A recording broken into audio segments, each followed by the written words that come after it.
Düşersin.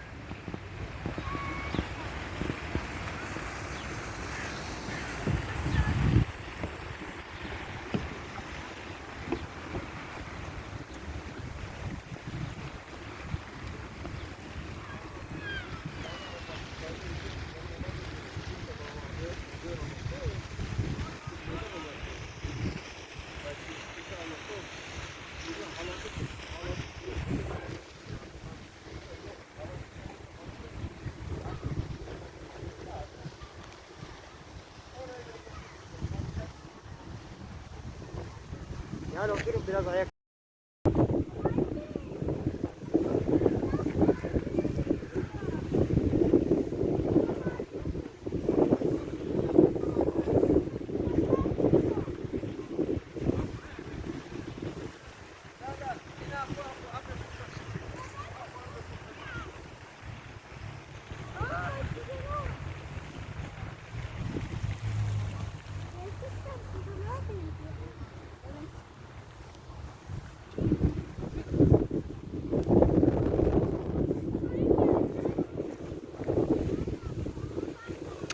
Koparma daha. Doğru Kras nereye? Anne çiçeklerin yeri.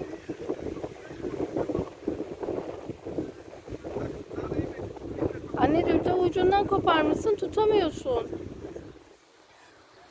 Ben de düşürüyorum. Koparma daha. Çiçekler dalında güzel. Bu da benim çiçeğim.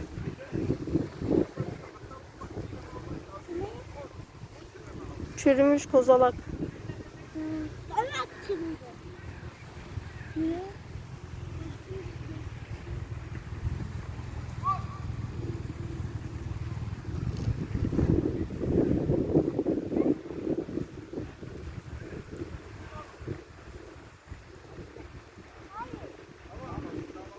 Durabilirsin. Kızım. Montumuz var.